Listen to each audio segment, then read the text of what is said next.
1 ቁጥር 1 ላይ ነው በእናንተ ዘንድ ጦርና ጠብ ከወዴት ይመጣሉ በብልቶቻችሁ ውስጥ ከሚዋጉ ከነዚህ ከምቾታችሁ አይደለምን ይላል ከምቾታችሁ አይደለምን ምን ይያለ ነው ያዕቆብ የሚለውን እንመለከታለን ከቤተክርስቲያን የኢትዮጵያ ሊቃውንትን የቤተክርስቲያን አባቶችን እያንዳንዱን በተቻለ መጠን ሰዓታችን በፈቀደልን መጠን እንመለከት ይሆናል እንግዲህ ያዕቆብ እዚህ ጋር እየተናገረ ያለው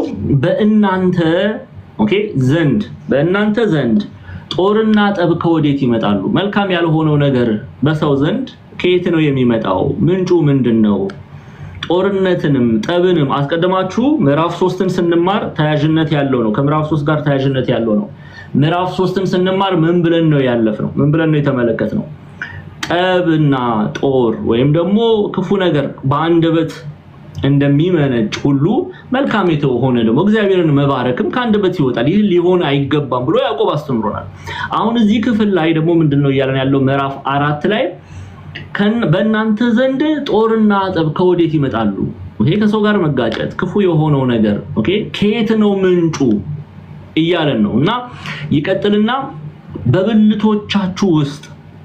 በብልቶቻችሁ ውስጥ ከሚዋጉ ከነዚህ ከምቾቶቻችሁ አይደለምን ብሎ ይጠይቃል ምን ማለት ነው ኃጢያትም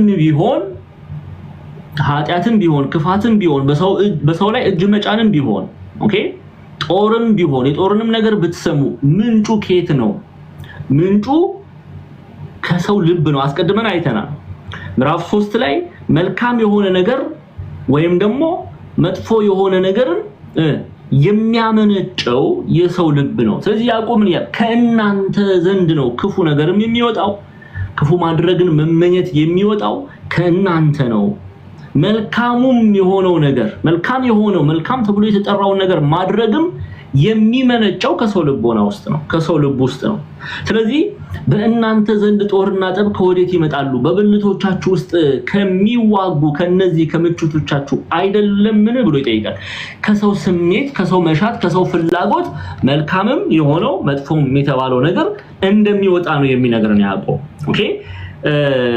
ይሄንን ሐሳብ በተለይ ቤተክርስቲያናችንን አንድምታ ትርጓሜ ከማየታችን በፊት አባ ጳውሜን የሚባሉ አንድ አባት ምን ይላሉ እሳቸው የገለጹበት አገላለጽ የያዕቆብን ሐሳብ በደንብ እንድትረዱት ይረዳልና በኮት ባረግ ደስ ይለኛል ለምሳሌ የህንጻን ምሳሌ አድርገው ያነሳሉ ለምሳሌ ህንጻ ሲወድቅ ለዚህ ምክንያት ጠንካራ መሰረት ስላልነበረ አይደለም ወይም በንፋስ ስለተገፋ አይደለም ይላሉ ይቀጥሉና እርሱ እንዲህ አለው ማለትም የያዕቆብን ሐሳብ የሚያነሳው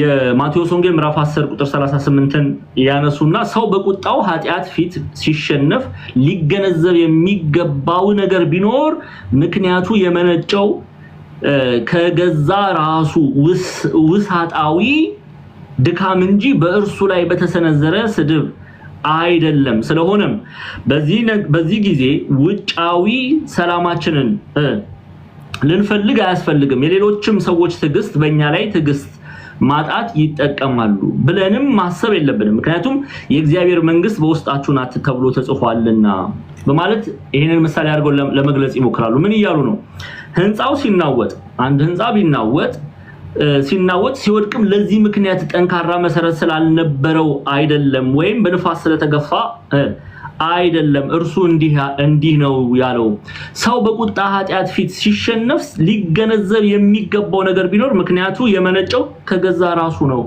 ሰው ወደ ኃጢያት ቢሄድ ወደ ክፋት ቢሄድ ወደ ጦር ቢሄድ ክፉ ነገርን ቢያደርግ የመነጨው ያንን የማድረግ መሻት የመነጨው ከራሱ ነው እንጂ ከሰውየው ከዛ ሰው ለምሳሌ ሰው ለጦርነት ሲሄድ ሰው ለጥል ቢሄድ በውስጡ ካለው ጥላቻ የተነሳ ነው እንጂ ይሄንን ያደረገው ቀደም የህንጻውን ምሳሌ እንደሰጡ ማለት ህንጻው ሲናወጥ ሲወድቅ ለዚህ ምክንያቱ ጠንካራ መሰረት ንፋስ መጥቶ ቢያናውጣው ሌላ የተፈጥሮ አደጋ ቢደርስበት የህንጻው ጥንካሬ መግደሉን እንደ ምሳሌ አድርገን ልናነሳ እንችላለን ህንጻው የወደቀው ህንጻው ላይ አደጋ የደረሰበት ንፋስም ምንም የመቋቋም ኃይል አነስተኛ ስለሆነ ነው እንደምንለው ሁሉ እንዲሁ ደግሞ እኛ ፈተና ቢደርስብን ክፉ ነገርን የማድረግ መሻታችንን ምናመነጨው ሰው መጥፎ ነገር ቢያደርግ ከልቡ መልካም ስላልሆነ ነው ከልቡ ክፋት የተነሳ ይሄንን አደረገ ወይም ይሄንን የማድረግ መሻትን ገንዘብ አደረገ እንላለን ስለዚህ በእኛ ዘንድ ካለው ስሜት የተነሳ ነው ሰው ኃጢአት የሚያደርገው የስጋን መሻት የሚያደርግ የስጋን ስራ የሚፈጽም ኃጢአትን የሚያደርግ ማለት ነው ያንን የሚያደርግ መሻቱ ስላለው ነው ያንን የማድረግ መሻት ስላለው ነው በእናንተ ዘንድ ጦርና ጠብ ከወዴት ይመጣሉ በብልቶቻችሁ ውስጥ ከሚዋጉ ከእነዚህ ከምቾቶቻችሁ አይደለምን ብሎ ይጠይቃል ስለዚህ ሰው መጥላት የሚፈልግ ሰው ጥላቻው በውስጡ ስላለ ነው ማለት ነው ሰውን መውደድ የሚፈልግ ሰው የሚከለክለው ምንም ነገር የለም ሰውን እንዳይወድ የሚያደርገው ምንም ነገር የለም ሰውን መውደድ የሚፈልግ ሰው መውደድ ይችላል ሰውን መጥላትም የሚፈልግ ሰው መጥላት ይችላል መውደድና መጥላት ያጥላቻ ግን የሚመነጨው ከሰውየው ማንነት ነው ከውስጥ ካለው ማንነት ነው ለዛ ነው ሰው እጅ የሚጭነው ሰው ላይ ኦኬ ያንን ነው ያዕቆብ እየነገረን ያለው እስቲ አንደኛ ጴጥሮስ ቅዱስ ጴጥሮስም በይሄንን ያዕቆብ መልእክት በአንደኛ ጴጥሮስ ምዕራፍ 2 ላይ እንዲህ ብሎ ያስቀምጥልናል ክፈችልኝ ጤና ምዕራፍ 2 ቁጥር 11 ማለት ነው እየጻፋችሁ ፕሊዝ First Peter chapter 2 verse 11 አንደኛ ጴጥሮስ ምዕራፍ 2 ቁጥር 11 ላይ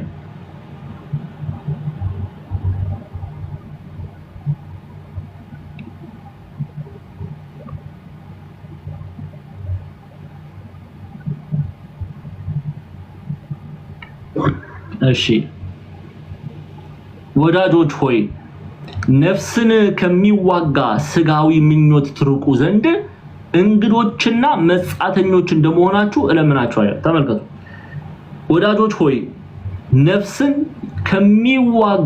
የሚዋጋ ምንድነው ስጋዊ የሆነ ልምምድ ስጋዊ የሆነ የስጋ መሻት ማለት ነው ቅዱስ ጳውሎስ በገላትያ መልእክቱ ምዕራፍ 5 ላይ የሚዘረዝራቸው አሁን ስሙት ጴጥሮስን ወዳጆች ሆይ ነፍስን ከሚዋጋ ስጋዊ ምኞት አያችሁ አይደለ ነፍስን ከሚዋጋ ስጋዊ ምኞት ትርቁ ዘንድ እንግዶችና መጻተኞች እንደመሆናችሁ እለምናችኋለሁ ስለዚህ ስጋን የሚዋጋ ምንድነው ነፍስን የሚዋጋ ስጋዊ ምኞት የተባለ ኃጢአት ለምንድነው ነፍስን የሚዋጋ ስጋዊ ምኞት እያለ ቅዱስ ጴጥሮስ የሚጠራው ኃጢአትን ክፋትን በደልን ምክንያቱም የእግዚአብሔርን መንግስት እንዳንመለከት ያደርገናልና ኃጢአት ነፍሳችንን የእግዚአብሔርን መንግስት እንዳትወርስ ያደርጋልና ምን ይለዋል ወዳጆች ሆይ ነፍስን ከሚዋጋ ስጋዊ ምኞት ትርቁ ዘንድ እንግዶችና መጻተኞች እንደመሆናችሁ እለምናችኋለሁ በዚህ ምድር ላይ እንግዶች ሆነን ነው የምንኖረው በዚህች ምድር ላይ እንግዳ ሆነን ነው የምንኖረው የምንሄድበት ጊዜ አለ አሁን እዚህ በተም በዚህ ምድር ላይ ሰው ሲኖር ለዘላለም እኖራለሁ እንደማይል ተስፋ እናደርጋለን ለዘላለም የምንኖርበት ቤት አይደለም ይሄ ምድር ጊዜያዊ ነው ዘላቂ አይደለም በትንሳኤ ዘጉባኤ እኛ ጌታችን መድኃኒታችን ኢየሱስ ክርስቶስ ሲመጣ ጻድቃን ሰማዕታት ተፈርዶላቸው የሚወርሱት ወራሽ በሆነው በልጁ በኢየሱስ ክርስቶስ በኩል የሚወርሱት መንግስት አለ የእግዚአብሔር መንግስት አለ ወዳጆች ሆይ ነፍስን ከሚዋጋ ስጋዊ ምኞት ኃጢአት ማለት ነው ትርቁ ዘንድ እንግዶች መጻተኞች እንደመሆናችሁ እለምናችኋለሁ ይላል ቅዱስ ጴጥሮስ ከኃጢአት ራቁ ብዬ እለምናችኋለሁ ከበደል ራቁ ብዬ እለምናችኋለሁ ይሄንን የሚለን ስለምንድን ነው ምክንያቱም ነፍስን አንቆ ያስቀራልና ኃጢአት ነፍስን አንቆ ያስቀራልና በደል የእግዚአብሔርን መንግስት እንዳንወርስ ያደርገናልና የስጋ መሻት ይሄን ቅዱስ ጳውሎስ በገላትያ መልእክት ምዕራፍ 5 ላይ ዘርዝሮልናል አንድ ጊዜ እሱን እናያለን ለዛ ነው ቅዱስ ያዕቆብም በእናንተ ዘንድ ጦርና ጠብ ከወዴት ይመጣሉ በብልቶቻችሁ ውስጥ ከሚዋጉ ከነዚህ ምቾቶቻችሁ አይደሉምን ብሎ ያስቀምጣል ስለዚህ ኃጢአት ብታደርጉ መሻቱ በእናንተ ውስጥ ስላለ አይደለምን የስጋ መሻት ስላላችሁ አይደለምን ሰው የሚዘሙተው መዘሞት ስለሚፈልግ አይደለምን ሰው የሚገድለው መግደል ስለሚፈልግ አይደለምን ፍርሃተ እግዚአብሔር ስለሌለው አይደለምን እነዚህ ነገሮች የሚያደርገው እያለ ይናገራል ለዛ ነው ቅድም አባ ቆሜንም ስናንሳው ህንጻው ሲናወጥ ሲወድቅ ለዚህ ምክንያት ጠንካራ መሰረቱን ሳይሆን ንፋስ መጣ ምን መጣ ብንል መሰረቱ ጠንካራ ቢሆን ይሄን ነገር ያደርገው ይሆንን ይጥለው ይሆንን ህንጻው ይወድም ይሆንን እኛ መሰረታችን በወንጌል እውነት ላይ ከታነጸ ጠንካራ ከሆነ እንዴ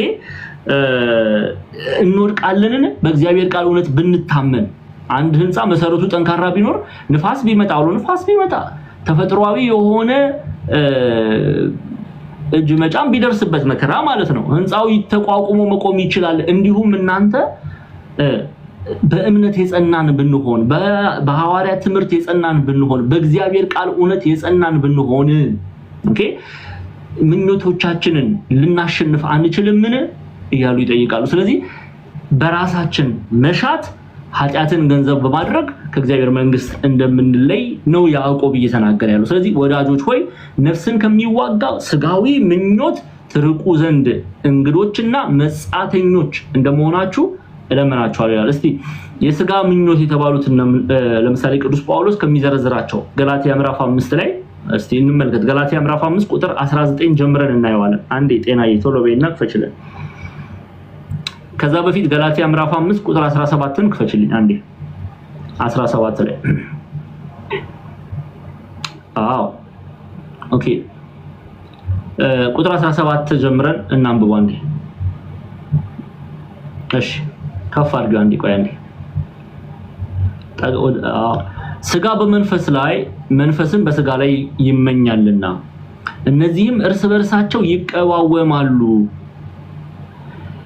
ስለዚህ የምትወዱትን ልታደርጉ ከፍ ያርክሹ አትችሉም ሰው የሚወደውን ሊያደርግ አይችልም ለምን ወይ የስጋን መሻት ነው የሚያደርገው ወይም የመንፈስ ማለት የመንፈስ ቅዱስን መሻት ነው የሚያደርገው የስጋ መሻት ምድራዊ የሆነው መሻት ኃጢአት በደል ርኩሰት እነዚህ የስጋ መሻት ተብሎ ይጠራሉ ይሄ በእግዚአብሔር የተጠላው ማለት ነው በተመሳሳይ ደግሞ ወይ የመንፈስ ቅዱስ መሻት አለ መንፈሳዊ ፍሬም ሰው ማፍራት መቻል አለበት አሁን ሁለቱን ያነጻጸረ ነው አንድ ሰው ሊኖር የሚችለው ወይ ለስጋው ወይ ለመንፈሱ ነው ሁለቱን አንድ ላይ አድርጎ ይዞ መጓዝ አይችልም ምክንያቱም ይቀዋወማሉና ይልና በመንፈስ ብትመሩ ይላል ከፍ አድርገው አንዴ በመንፈስ ብትመሩ ግን ከሕግ በታች አይደላችሁም የስጋም ስራ የተገለጠ ነው አሁን የስጋ የሚለውን ቀደም ያዕቆብ በእናንተ ዘንድ ጦርና ጠብ ከወዴት ይመጣሉ በብልቶቻችሁ ውስጥ ከሚዋጉ ከነዚህ ምቾቶቻችሁ አይደለምን ያለውን ሲያብራራ ተመልከቱ የስጋም ስራ የተገለጠ ነው እርሱም ዝሙት ርኩሰት መዳራት ጣዖት ማምለክ ሟርት ጥል ቅናት ቁጣ ክርክር አድመኝነት መለያየት መናቅ እነዚህ ሁሉ የምን መሻት ናቸው የስጋ መሻት ናቸው ሰው በስጋው የስጋውን መሻት ሲፈጽም የሚያደርጋቸው ማለት ነው የስጋ መሻት ናቸው እነዚህ የመንፈስ ቅዱስ ፍሬ ደግሞ የሚባሉት እንመልከታቸው አንዴ የመንፈስ ቅዱስ እነዚህን ሁሉ ኃጢአት የስጋ መሻት ከዘረዘረ በኋላ የመንፈስን ወደ ቀጣዩ እንሂድ ከፍ አድርገው አንዴ ጤና የመንፈስ ፍሬ ግን ፍቅር ደስታ ሰላም ትዕግስት ቸርነት በጎነት እምነት የዋሃት ራስን መግዛት እነዚህ ያሉትን ነው ብሎ ይዘረዝራል እንግዲህ እነዚህ የመንፈስ ቅዱስ ፍሬዎች ናቸው መንፈስ ቅዱስ ያደረበት ሰው የሚያፈራው ፍሬ ነው ይሄ የስጋ መሻት ደግሞ ኦኬ ክፉ መንፈስ ያደረበት ሰው ደግሞ ቅድም የዘረዘርናቸውን ያፈራል ኦኬ መንፈስ የሚለው ያንን ነው ቁጥር 24 ላይ ትመጡና ያዕቆብ አሁን ቁጥር 24 ላይ ስትመጡ ይላል ይሄንን ጠቅልሎ የክርስቶስ ኢየሱስ የሆኑትም ስጋን ከክፉ መሻቱና ከምኞቱ ጋር ምን አሉ ሰቀሉ የተውት ናቸው የክርስቶስ ኢየሱስ የሆኑት ክርስቲያን የሆኑት አማናዊ እምነት ያላቸው እንደማለት ነው ኦኬ ስለዚህ ለዛ ነው አባ ጶሜንም ህንጻው ሲወድቅ ሲናወጥ ሲወድቅ ለዚህ ምክንያት ጠንካራ መሰረት ስላልነበረው አይደለም ወይም በንፋስ ተገፋ አይደለም ይያሉ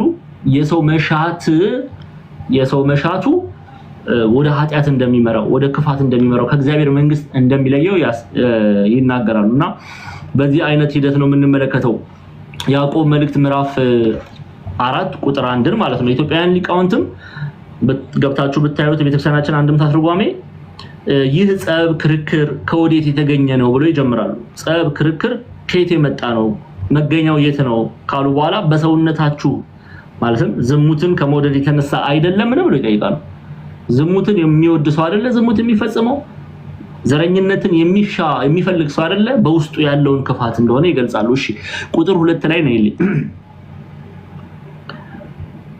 ቁጥር 2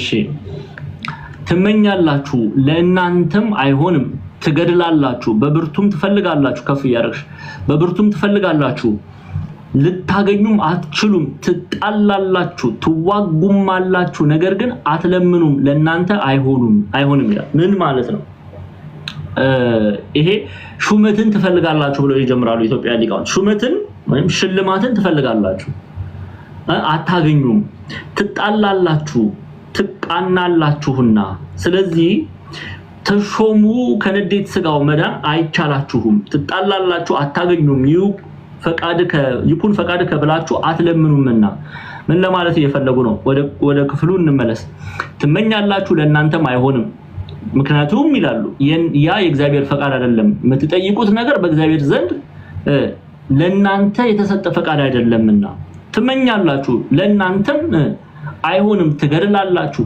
በብርቱም ትፈልጋላችሁ ልታገኙም አትችሉም ሹመትን ትፈልጋላችሁ ሹመትን ፍለጋ ልትጣላላችሁ ትዋጋላችሁ ነገር ግን አትለምኑምና ለእናንተ አይሆንም ነገር ግን አትለምኑምና ለእናንተ አይሆንም ሲል የእግዚአብሔር ፈቃድ በኔ ላይ ይፈጸም ብላችሁ አትለምኑምና የጠየቃችሁት ነገር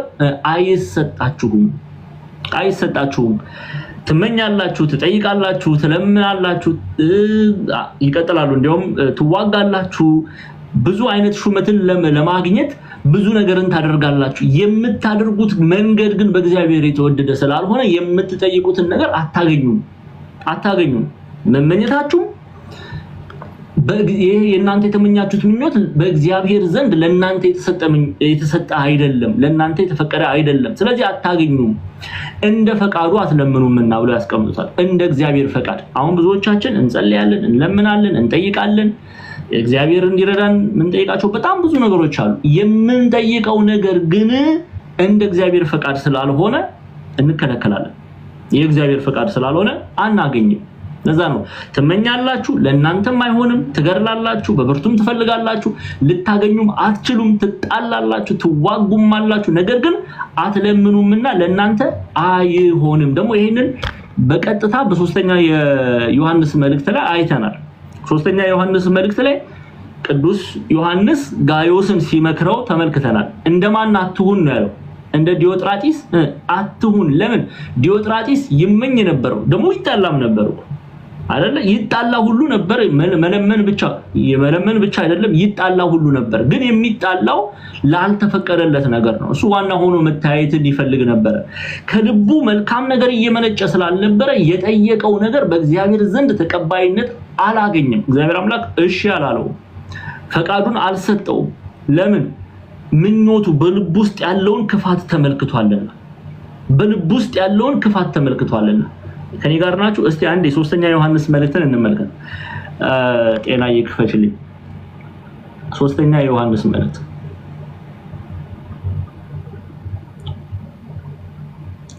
ሶስተኛ የዮሐንስ መልእክት አንድ ምዕራፍ ነው ያለው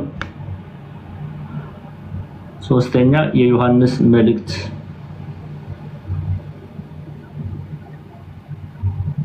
ትክክል አይደለሽም ጤና ሶስተኛ የዮሐንስ መልእክት ነው ያልኩት መልእክተ ዮሐንስ ላይ ተመለሽ አንዴ መልእክተ ዮሐንስ ላይ ነኝ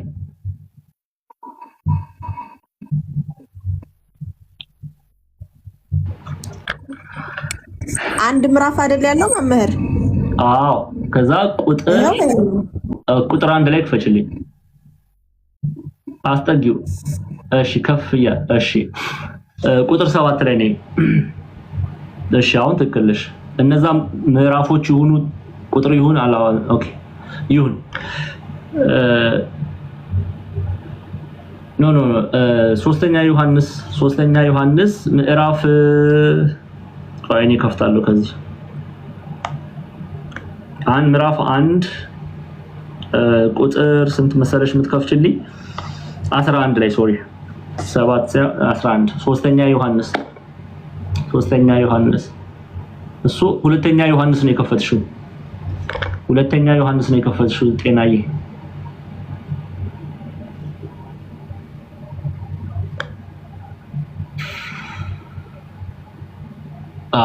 ተባረክ። እሺ ወዳጅ ሆይ በጎ የሆነውን እንጂ ክፉን አትምሰል። በጎ የሚያደርግ ከእግዚአብሔር ነው፣ ክፉን የሚያደርግ ግን እግዚአብሔርን አላየውም። ኦኬ ቀጥ ቁጥር ከፍ አድርጊው አንዴ። ለድሜጥሮስም ሁሉ ይመሰክሩለታል፣ እውነት ራሷም ትመሰክርለታለች። አሁን ድሜጥሮስ በመልካም የታወቀ ነው፣ ቤተክርስቲያን ትመሰክርለታለች አለ። ከፍ በይና ቁጥር 10 ላይ ደግሞ ስትመጪ ስለ ዲዮጥራጢስ ይነግረናል። 9 እና 10 ላይ ከ9 ጀምረን እንመልከት። ይሄው ዲዮጥራጢስ ወደ ቤተክርስቲያን ጻፍኩ፣ ዳሩ ግን ዋናቸው ሊሆን የሚወድ ዲዮጥራጢስ ግን አይቀበልንም ማለት። ዲዮጥራጢስ ለምንድን ነው የማይቀበለን? እንግዲህ ሐዋርያትን አይቀበልም። የክፋቱን ጥግ ተመልከቱ ክርስቲያኖች። ሐዋርያቱን አይቀበልም፣ መልእክታቸውን አይቀበልም። በእነርሱ ላይ እንዲያውም በክፉ ቃል ይለፈልፍ ነበር። ስለዚህ እኔ ብመጣ አለ ቅዱስ ዮሐንስ፣ እኔ ብመጣ በእኛ ላይ በክፉ ቃል እየለፈለፈ ቁጥር 10 ላይ ነው። ስለዚህ እኔ ብመጣ በእኛ ላይ በክፉ ቃል እየለፈለፈ የሚያደርገውን ስራውን አሳስባለሁ። ይህም ሳይበቃው እርሱ ራሱ ወንድሞችን አይቀበልም፣ ሊቀበላቸው የሚወዱትን ከልክሎ ከቤተክርስቲያን ያወጣቸዋል። አሁን ዲዮጥራጢስ ስጠይቃችሁ መልሱልኝ እሺ። ባኬን ፎርስ ትምህርት እንደመሆኑ መጠን የእናንተን መልስ ፈልጋለሁ። ዲዮጥራጢስ ዋና መሆን ፈልጓል አልፈለገም? ዋና ማለት አገልጋይ ሆኖ መታየት ፈልጓል። የፈለገው ግን እሱ ዕውቅና ፈልጎ ነው። አሁን ተመልከቱ፣ አሁን ሁሉ ሰው አገልጋይ አይደለም። ልናቅና ልንረዳ ያስፈልጋል። ሁሉ ሰው አገልጋይ አይደለም፣ እውነተኛ አገልጋይ። አንዳንድ ሰዎች ወደ አገልግሎት የሚመጡት ዕውቅናን ፈልገው ነው። ሰዎች እንዲያጨበጭቡላቸው አቤት አቤት አቤት እንዲሏቸው ዕውቅናን ፈልገው የሚመጡ አሉ፣ እንደ ዲዮጥራጢስ። በነገራችን ላይ ደቂቀ ዲዮጥራጢሶችን ዛሬ በጣም በብዙ እናያቸዋለን አይደለ? ዕውቅና ፈልገው የሚያገለግሉ አሉ። ክርስቶስን በእውነት በቅንነት በንጽህና በጽድቅ ለማገልገል የሚፈልጉ አይደሉም። ሰዎች ግን በምን ታቋቸዋላችሁ መሰላችሁ? በህይወታቸው ታቋቸዋላችሁ። ትዕቢተኞች ናቸው፣ ትምክተኞች ናቸው፣ ቅድስና የላቸውም፣ ንስሐ መግባት አይፈልጉም። ቤተክርስቲያን ውስጥ ሚስጥራትን ሲካፈሉ አትመለከቷቸው። እነዚህ ዲዮጥራጢሶች ናቸው። እንደው በደንብ እያደረጋችሁ ስሙ። ዲዮጥራጢሶችን መለየት የምትችሉት በዚህ ነው። በእውነት በቅድስና እውነተኛ የእግዚአብሔር አገልጋይ ሲቆርብ ታዩታላችሁ። እውነተኛ የእግዚአብሔር አገልጋይ ንስሐ ሲገባ ታዩታላችሁ። እውነተኛ የእግዚአብሔር አገልጋይ በትህትናው ክርስቶስን ሲሰብክ ታያላችሁ። እውነተኛ የእግዚአብሔር አገልጋይ የሚገለጠው በዚህ ነው እንጂ ጥበብን ገንዘብ ስላደረገ ወይም በሚናገረው ቃል ብቻ አይደለም። ልናቅና ልንረዳ ያስፈልጋል። ታዲያ ዲዮጥራጢስ ይሄንን አገልግሎቱን ገንዘብ ማድረግ ፈለገ። እስቲ አስቡት፣ ለምንድን ነው ቅዱስ ዮሐንስ የሚከለክለው? እንዴ እግዚአብሔርን ማገልገል ሰው ተመኝቶ ቢመጣ ደስ ነው አይደል የሚለው? መልካም ነገር ነው ያሰበው፣ መልካም ነገር ነው ያሰበው። ግን ልብና ኩላሊትን የሚመረምር አምላክ የዲዮጥራጢስን የአገልግሎት መሻት ምክንያቱን ስላወቀ ዋና ሆኖ መታየትን ስለሆነ የፈለገው ዲዮጥራጢስ ከለከለው። ከዚህ አገልግሎት ከሐዋርያነት አገልግሎት ከለከለው። ስለዚህ ምን ማድረግ ጀመረ? እውነተኛ መልኩ መገለጥ ጀመረ። በነገራችን ላይ እውነተኛ አገልጋዮችን ከሐሰተኛ የምትለዩበት በዚህ ገልጽ ነው። ንስሐ ግቡ ስትሏቸው የሚቆጡ ከሆነ፣ ስጋው ደሙን ተቀበሉ ስትሏቸው የሚቆጡ ከሆነ፣ ይሄንን አድርጋችኋል፣ ይሄ እኮ በደል ነው፣ ስለዚህ ወደ ቤተክርስቲያን ግቡ ስትሏቸው ደግ አደረኩ የሚሏችሁ ከሆነ፣ ኃጢአት አድርገው ደግ አደረኩ የሚሉ ከሆነ እነዚህ ዲዮጥራጢሶች ናቸው። እመኑኝ እመኑኝ እመኑኝ፣ መጨረሻቸው ጥፋት ነው የሚሆነው። ትህትና ያሌለው አገልግሎት በእግዚአብሔር ዘንድ የተወደደ አገልግሎት አይደለም። ዲዮጥራጢስ እንደዚህ አይነት ሰው ነው። ስለዚህ መጣ ቅዱስ ዮሐንስን ሐዋርያቱን አገልጋይ መሆንን መሻቱን ነገራቸው። ኦኬ ደስ ነው የሚለው፣ ግን እግዚአብሔር አልተፈቀደልህም አሉት። ይሄንን ሲሉት ምን ማድረግ ጀመረ? መሳደብ ጀመረ። ሐዋርያት እውነትን ከውሸት መለየት አይችሉም። ተመልከቱ እንግዲህ ግቡና አንደምታ ትርጓሜያችንን ተመልከቱ። ሐዋርያት የጌታችን የመድኃኒታችን ኢየሱስ ክርስቶስ ሐዋርያት እውነትና ሐሰትን መለየት አይችሉም። እንደ ዘመኑ መናፍቃን እንደሚናገሩት በሐዋርያት ላይ በቅዱሳኑ ላይ እንደሚናገሩት ክፉ ቃል ተናገረ። እነርሱ ምንም አያውቁም። እነርሱ ማን እንደተመረጠ ለአገልግሎትና ማን እንዳልተመረጠ አያውቁም እያለ በትዕቢት ቃል ይናገራል፣ ይሳደባል። ስለዚህ ቅዱስ ዮሐንስ ምን አለው? ተመልከቱ። ራሱ ወንድሞችን አይቀበልም ሊቀበሏቸው የሚወዱትን ከልክሎ ከቤተክርስቲያን ያወጣቸው ጭራሽ የክፋቱ ጥግ ተመልከቱ አሁን መጀመሪያ መልኩን አይተን ቢሆን እኛ ተሸንፈናል እንደ ሐዋርያቱ በጥበብ ባይኖረን እኛ እንደው ብዙ ነገር ነው የምናደርገው አይደለም ዋና መሆን ሌላም ነገር እናደርጋለን የኦርቶዶክስ አርበኛ ሁሉ ልንለው እንችላለን የማንሰጠው ስም የለም ሐዋርያት ግን መሻቱ ምን እንደሆነ ስላወቁ ሲከለክሉት መሳደብ እውነተኛ መልኩ መውጣት ጀመረ ማለት ነው ሐዋርያትን መሳደብ ብቻ አይደለም ደቀ መዛሙርቱን መሳደብ ብቻ አይደለም የነርሱን ትምህርት የሚቀበሉትን የወንድሞችን ትምህርት የሚቀበሉትን ሁሉ ይቃወማል እንዴ ቅዱስ ዮሐንስ እኮ በዘመኑ ቋንቋ አነጋገር ማለት ነው እንዴ እሱ እኮ መናፍቅ ነው ይላል እንዴ የቅዱስ ዮሐንስን ትምህርት እሱ እንደው ቤተክርስቲያንን ባንድ እግሩ ያቆመ ክህደት እያስተማረ ቤተክርስቲያን ማትለውን እያለ ስንቱን ያሳዘነ እኮ ነው እያለ እነርሱን ሐዋርያቱን የሚቀበሉትን እየከሰሰ ከቤተክርስቲያን ያስወጣቸው ነበር አያችሁ የክፋቱ ጥግ ማለት ነው ታዲያ ያዕቆብ ምን አለ ያዕቆብ መልእክት ላይ ወደ ያዕቆብ መልእክት እንመለስ ጤናዬ ቁጥር 2 ላይ ማለት ነው 2 እና 3ን አንድ ላይ ያይዘን ትመኛላችሁ ለእናንተም አይሆንም ትገርላላችሁ በብርቱ ትፈልጋላችሁ ልታገኙም አትችሉም ትጣላላችሁ አለ እሺ ቀጥይ ትዋጉማላችሁ ነገር ግን አትለምኑምና ለእናንተ አይሆንም እንደ እግዚአብሔር ፈቃድ ብላችሁ አትለምኑምና ለእናንተ አይሰጥም ሹመት ብትፈልግ በነገራችን ላይ ሹመት ብንፈልግ ስልጣን ብንፈልግ ከፍ ያለ ነገርን ብንፈልግ ስራን ብንፈልግ የምንለምነውን ነገር ክርስቲያኖች እንደኔ ፈቃድ ሳይሆን እንደ ፈቃድ ብለን ልንጠይቅ ያስፈልጋል እግዚአብሔር እንደ ፈቃዱ ስንለምነው ነው የሚሰጠን ችግሩ አሁን ምንድነው እንደኛ ፈቃድ ስለምንለምን ነው የለመነው ነገር መልስ የማያገኘው ግልጽ ነው ያንን ነው ያዕቆብ እየተናገረ ያለው መለመኑ መልካም ነው እምንለምነው ግን እንደማን ፈቃድ ከዛ አሁን ያዕቆብ የምትማሩ ስትለምኑ በጸሎት ፊት በእግዚአብሔር ፊት ስትቆሙ ጌታዬ መድኃኒቴ ኢየሱስ ክርስቶስ ሆይ ይሄንን ነገር ፈጽምልኝ ስትሉት እንደማን ፈቃድ ያንተ ፈቃድ ነው ስራ የሚፈልግ ሰው እንደ እግዚአብሔር ፈቃድ ነው ስራውን መለመን ያለበት ያ ስራ በእግዚአብሔር ቃል ያልተወደደ ከሆነ ለኛ የተገባ አይደለም ስለዚህ እግዚአብሔር ሆይ ተዳርም ስትጠይቁት ስራም ስትጠይቁት በየትኛውም የህይወታችሁ ሰልፍ ላይ ለሚመጡ ነገሮች መልስ ስትፈልጉ ወደ እግዚአብሔር ቀርባችሁ ስትጸልዩ እንደ እግዚአብሔር ፈቃድ እንደኔ ፈቃድ ሳይሆን እንደ እግዚአብሔር ፈቃድ እንዳንተ ፈቃድ ፈጽምልኝ አድርግልኝ ብለን ልንጠይቀው ያስፈልጋል ዲዮጥራጢስ የለመነው አሁን እቺን ክፍል አይተናል አይደለ ዲዮጥራጢስ የለመነው በእሱ ፈቃድ ነው ወይስ በእግዚአብሔር ፈቃድ ነው በእግዚአብሔር ቃል እውነትም ላይ መሰረት ሆኖ ነው ጥያቄውን ያቀርበው እስቲ መልሱልኝ አይደለም አይደለ በራሱ ፈቃድ ነው ስጋዊ መሻቱን ነው ያቀረበው ሲታይ መንፈሳዊ ይመስላል ውስጡ ግን መንፈሳዊነት የለውም እርኩሰት እንጂ መንፈሳዊነት የለውም ክፋት እንጂ መንፈሳዊነት የለውም ትዕቢት እንጂ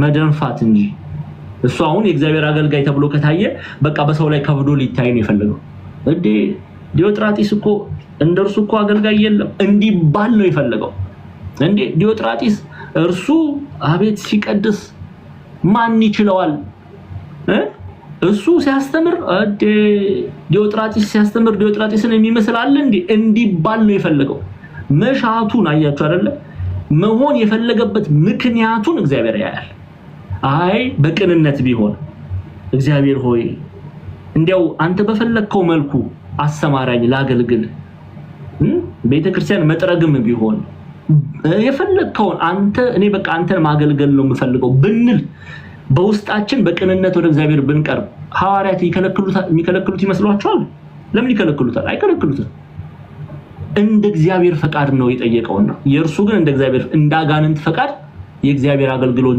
እንዳጋንንት ፈቃድ የእግዚአብሔር አገልጋይ ሆኖ መታየትን ፈለገ እንዳጋንንት ፈቃድ በደንብ አድርጋችሁ ስሙ ቃሉን አጣማችሁ እንዳትሰሙ እንደ እግዚአብሔር ፈቃድ አይደለም አገልግሎትን የተመኘው እንዳጋንንት ፈቃድ እሱ አገልጋይ ሆኖ መታየትን የፈለገው ደረቱን ነፍቶ በትዕቢት ተወጥሮ ሰዎችን እየሰደበ እያንቋሸሸ ለሰው ላይ ከብዶ መታየትን ስለፈለገ ይሄ ያጋንንት መሻት ነው አያችሁ አይደለ ዋና ሆኖ አዋቂ ሳይሆን ታዋቂ ሆኖ መታየትን ነው የፈለገው በዚህ አይነት መንገድ የሚመላለሱ በጣም ብዙ ሰዎች አሉ። እግዚአብሔር አምላክ ምህረቱን ይስጠን። እግዚአብሔር ልብና ኩላሊትን የሚመረምር አምላክ ነው። እንመለስ ወደ ያዕቆብ መልእክት። እሺ ያዕቆብ መልእክት ስለዚህ ቁጥር 3 ላይ ከዚህ ጋር አያይዤ እሺ ቁጥር 3 ላይ እሺ ትለምናላችሁ ይሄው በምኞቶቻችሁም ትከፍሉ ዘንድ በክፉ ትለምናላችሁና አትቀበሉም ማለት መቼም ግልጽ ነው። ይሄ ትለምናላችሁ ግን የምትለምኑት እንደናንተ ምኞት ነውና እንደ እግዚአብሔር ምኞት አይደለም። ስለዚህ የምትለምኑትን አታገኙ። አሁን ብዙ ሰው ጸሎት ይጸልያል። አንዳንድ ጊዜ ምን ጸልየው ጸሎት በእግዚአብሔር ዘንድ የተወደደ ነውን የሚለውን ማወቅ ያስፈልጋል። ኦኬ ምን ለምነው ምን ጸልየው ጸሎት አንዳንዱ ሰው እኔ በጣም ነው የሚገርመኝ ለውንብድና እግዚአብሔርን የሚለምናል። እንደው ጌታዬ ሆይ እንደው ዛሬ ይሄንን ያህል ከዘረፍኩ ግማሹ ላንተ ሰጣለሁ ብሎ የሚለምናል። የሚገርማችሁ ነው እኮ የምሬን ነው ማለት በተለምዶ መልካም አይደለም። አንዳንዱ ሰው በቃ እንደው እግዚአብሔርን የርሱ ኃጢያት ተባባሪ ለማድረግ ይፈልጋል። ወጣቶች ቆም ብለን ልናስብ ያስፈልጋል። አንዳንድ ጊዜ በዝሙት እንዲሳካልን ጸሎት የሚጸልዩ ሰዎች አሉ። ዝሙት ለማድረግ ጸሎት የሚጸልዩ ከእግዚአብሔር ቃል ውጪ እንደው እግዚአብሔር ሆይ እቺን ሴት እጅ ያስገባልኝ እንጂ ይሄንን ያህል ገንዘብ አስገባለሁ የሚሉ ሰዎች አሉ። ከዚህ በላይ ክፋት አለ? ከዚህ በላይ መርገም አለ? መረገም አለ? እግዚአብሔር ሆይ እንዲህ ካደረክልኝ እንዲያደርጋሉ በኃጢያት እግዚአብሔርን ተባባሪ ለማድረግ የሚፈልጉ በኃጢያት እንደው እግዚአብሔር ሆይ ይሄንን ሰው ምን አለ እንደው አይኑን ብታጠፋልኝ የጠሉትን ሰው እግዚአብሔር እንዲጠላ የጠሉትን ሰው ላይ እግዚአብሔር እጁን እንዲጭን መከራን እንዲያመጣ የሚጸልዩ ሰዎች አሉ። እኔ እኮ በጣም ነው የሚገርመው። ትልቅ ክፋት እኮ ነው፣ ትልቅ በደል እኮ ነው፣ ትልቅ በደል። ስለዚህ ትለምናላችሁ የምትለምኑት ግን በምንቾቶቻችሁም ተካፈሉ ዘንድ በክፉ ነው የምትለምኑት አለ። በክፉ ትለምናላችሁ ስለዚህ አትቀበሉም ማለት እንዴት ሊሆን ይችላል? ሊሆን ይችላል እንዴ? ሰው በክፉ ለምኖ እንዴት መልካም ነገርን ሊቀበል ይችላል? አይችልም። ለዚህ ነው አትቀበሉም ይላል። እስቲ አንደኛ ዮሐንስ መልእክት ምዕራፍ 5ን ክፈችልኝ ቁጥር 14 ጀምሮ ምዕራፍ 5 ቁጥር 14 ጀምሮ አንደኛ ዮሐንስ መልእክት ምዕራፍ 5 ቁጥር በእርሱ ዘንድ ያለን ድፍረት ይህ ነው ብሎ ይጀምራል። እንደ ፈቃዱ አንዳች ብንለምን ይሰማናል ይላል ቅዱስ ዮሐንስ። እንደማን ፈቃድ? እስቲ መልሱልኝ። እንደማን ፈቃድ? በእርሱ ዘንድ ያለን ድፍረት ይህ ነው። እንደ ፈቃዱ እንደ እግዚአብሔር ፈቃድ አንዳች ብንለምን ይሰማናል። አሁን ጸሎት ጸልየን አንዳንድ ጊዜ መልስ ሳናገኝ ስንቀር ብዙ ምክንያቶች ሊኖሩ ይችላሉ። አንዱ እንደ እግዚአብሔር ፈቃድ ነው ወይስ እንደኔ ፈቃድ ነው የጠየቁት የሚለውን መመርመር ያስፈልጋል። እግዚአብሔርን እንደ ፈቃዱ እስከጠየቅነው ድረስ የእግዚአብሔር መሻት እስከሆነ ድረስ እግዚአብሔር ጸሎታችንን የሚከለክልበት ምንም ምክንያት የለም። ለዛ ነው በእርሱ ዘንድ ያለን ድፍረት በእግዚአብሔር ዘንድ ያለን ድፍረት ይህ ነው። እንደ ፈቃዱ አንዳች ብንለምን አንዳች ነገር እንደ እግዚአብሔር ፈቃድ ያ የምንለምነው ነገር እንደ እግዚአብሔር ፈቃድ ከሆነ ይሰማናል። ማን ነው እግዚአብሔር አምላክ ይሰማናል የሚለው ቃል ይፈጽምልናል ማለት ነው። ኦኬ እግዚአብሔር ሆይ የጠየቅነው ነገር በእግዚአብሔር ቃል እውነት ከሆነ እርሱ የጠየቅነውን ነገር ይፈጽምልናል። ለምሳሌ ብዙ ሰው ምንድነው የሚጠይቀው? እስቲ ስራ ሊሆን ይችላል አይደል? ስራ ልንጠይቅ እንችላለን። የጠየቅነው ስራ ወይም እኛ ማግኘት የምንፈልገው ስራ ለኛ ጠቃሚ ከሆነ እግዚአብሔር አምላክ ያ የእግዚአብሔር መሻት ከሆነ እሱ ይፈጽምልናል ማለት ነው። ጤናም ሊሆን ይችላል፣ ብዙ ነገር ሊሆን ይችላል። እውነት ነው። የጠየቅነው ነገር ግን እንደ እግዚአብሔር ፈቃድ እስከሆነ ድረስ ነው መልስ ልናገኝ የምንችለው። ለዛ ነው በእርሱ ዘንድ ያለን ድፍረት ይህ ነው። እንደ ፈቃዱ እንደ እግዚአብሔር ፈቃድ አንዳች ብንለምን ይሰማናል የሚለው። ኦኬ በማቴዎስ ወንጌል ምዕራፍ 7 ላይ ማቴዎስ ወንጌል ምዕራፍ 7ን ከቁጥር 7 እስከ 8 እናንብበው አንዴ ክፈችልን ጤናዬ። የማቴዎስ ወንጌል ምዕራፍ 7 ቁጥር 7 እስከ 8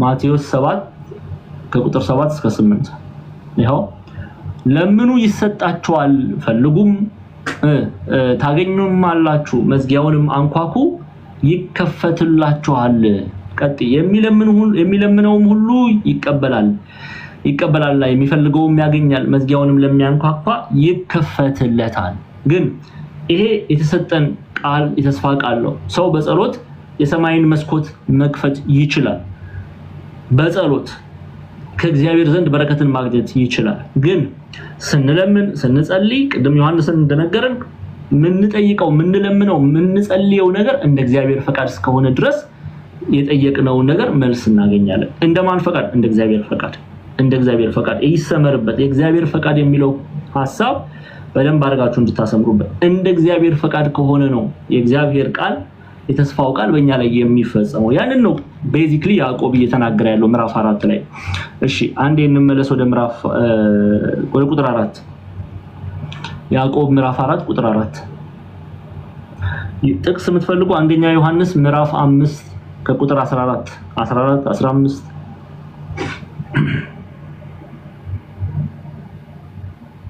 እሺ አመንዝሮች ሆይ ቶሎ እያለን ነው ከዚህ በኋላ ያው ብዙ ግልጽ የሆነ ሐሳብ ነው ማብራሪያ የሚፈልገውን ነገር እናብራራለን ሰዓታችን ለመጠበቅ አመንዝሮች ሆይ ዓለምን መውደድ ለእግዚአብሔር ጥል እንዲሆን አታውቁም ምን ይላል ዓለምን መውደድ ለእግዚአብሔር ጥል እንደሆነ አታውቁም ምን እንግዲህ ዓለምን የዓለም ወዳጅ ሊሆን የሚፈቅድ ሁሉ የእግዚአብሔር ጠላት ሆኗል ይሄ ምንም ግልጽ ነው ዓለም የተባለ እንዲያው እግዚአብሔር ዓለም ሲል እዚህ ክፍል ላይ እቺን ላብራራ በያዕቆብ መልእክት ላይ ዓለም የሚለው ቃል የተራራውን አይደለም ውቅያኖሱን አይደለም አዋፋቱን አይደለም በዓለም ውስጥ ያሉትን የእግዚአብሔርን ፍጥረት አይደለም እነሱን ጥሉ ይያለ አይደለም እና አባትና እናታችሁን ጥሉ ይያለ አይደለም አንዳንድ ሰው እንደዛም ይረዳል ለምሳሌ በዓለም ያለውን ሲል በዓለም ያለውን ኃጢያት ነው በደል እንጂ በዓለም ውስጥ አንተ አለ በዓለም ውስጥ በዚህ ዓለም ውስጥ በምድሩን እየተናገረ አይደለም በምድር ላይ ያለውን ኃጢያት በደሉን ክፋቱን ያንን እንድንጠላ ነው የሚያዘን እንጂ በምድር ላይ እቺም የእግዚአብሔርን ፍጥረት እንድንጠላ አልታዘዝንም ኦኬ በምድር ላይ ያሉትን ቤተሰቦቻችንን እንድንጠላ እየነገረን አይደለም እና ልንጠነቀቅ ያስፈልጋል አንዳንድ ሰው እንደዛ የሚተረጉም አለ ስለዚህ ይሄንን ልናቀ ያስፈልጋል የቤተክርስቲያን አባቶቻችን እናንተ ዘማውያን የዚህ ዓለም ወዳጆች የእግዚአብሔር ጠላቶች እንደሆኑ አታውቁምን የዚህ ዓለም ወዳጆች ዘማውያን የእግዚአብሔር ጠላቶች አንድም የእግዚአብሔር ጠላቶች ዘማውያን የዚህ ዓለም ወዳጆች እንደሆኑ አታውቁምን ይህን ዓለም የወደደ ከእግዚአብሔር አንድነት ይለያልና ይላል ይህንን ዓለም የወደደ ማለት በዚህ ዓለም ውስጥ ያለውን ኃጢያት በደል እርኩሰት የሚወድ ሰው ከእግዚአብሔር ይለያል ቃሉ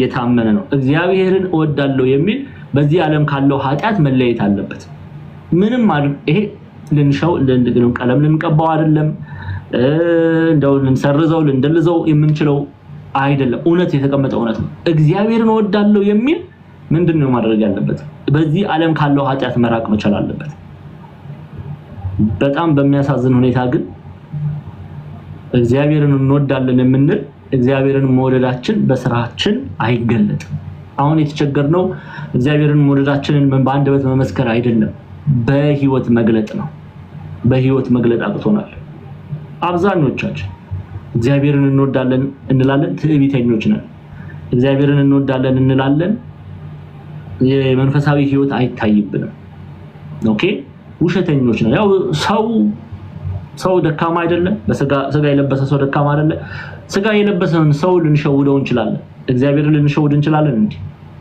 እንችላለን አንችልም ተሳዳቢዎች ነን ረጋሚዎች ነን አሳዳጆች ነን ክፉ የተባለው ነገር ሁሉ የሚገለጥብናል ማስመሰል ብቻ እውነት ነው እስከሄድ አስመሳዮች ነን ድምጻችንን ጎርመም አርገን በቃ እንደዚህ እንላለን ህይወታችን ግን ተከፍቶ ሲታይ ይሸታል የተለሰነ መቃብር ማለት ነው ከሞትን ቆይተናል ንስሐ ግቡ እንኳን ስንባል ያ ንስሐ ግቡ የሚለንን ሰው ከማሳደድና ከመሳደብ ይልቅ ወደ እግዚአብሔር ለመመለስ ፈቃደኞች አይደለንም በሚያሳዝን ሁኔታ እንዲህ ደግሞ የሚያደርጉ ሰዎች ይበተናሉ ብላናለች እናታችን ቅድስት ድንግል ማርያም ምንድነው በሉቃስ ወንጌል ምዕራፍ 1 ላይ በልባቸው ሐሳብ ምን ብሏቸዋል ትዕቢተኞችን በትኗቸዋል ያለችው እንደ ፈርዖን ትዕቢትን ገንዘብ ያደረጉ ሰዎች ይበተናሉ።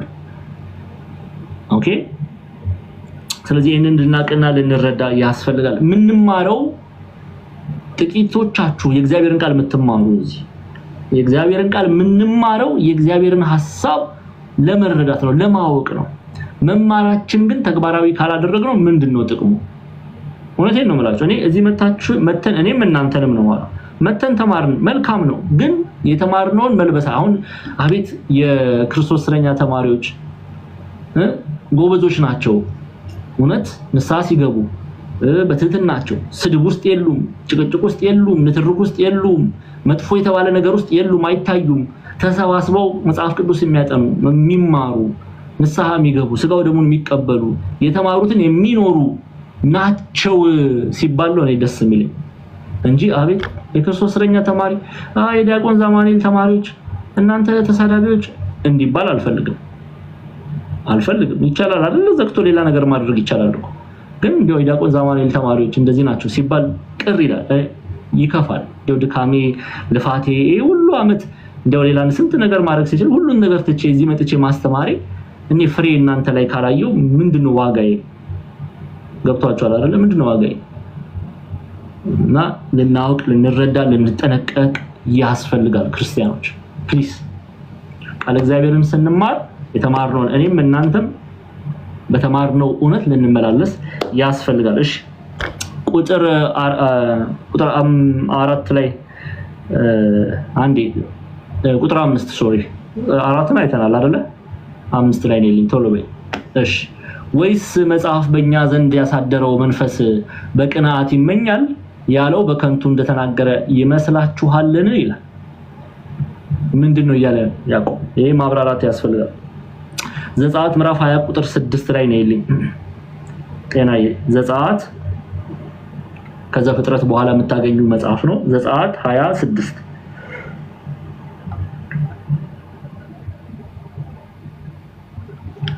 እግዚአብሔር አምላክ ምን ብሏል? ያዕቆብ በመጽሐፍ የበረታ ነው። ይሄንን የመጽሐፍ ክፍል አምጥቶ ነው እየተናገረ ያለው። ተመልከቱ። ለሚወዱኝ ትእዛዜን ለሚጠብቁ እስከ 1000 ትውልድ ድረስ። እስከ ስንት ድረስ? እስከ 1000 ትውልድ። 1000 ማለት በመጽሐፍ ብዙ ቁጥር ነው የሚናገረው። ኦኬ ለሚወዱኝ ትእዛዜንም ለሚጠብቁ አለ እግዚአብሔር አምላክ እስከ 1000 ትውልድ ድረስ ምህረት የማደርግ እኔ እግዚአብሔር አምላክ አለና ቀናተኛ አምላክ ነኝ ይላል። ባል በሚስቱ እንደሚቀና እግዚአብሔር አምላክ እኛ ለእርሱ መገዛት እርሱን ለማምለክ ተጠርተን በኃጢአት ስንመላለስ እግዚአብሔር አምላክ በዚህ ይቀናል፣ ያዝናል።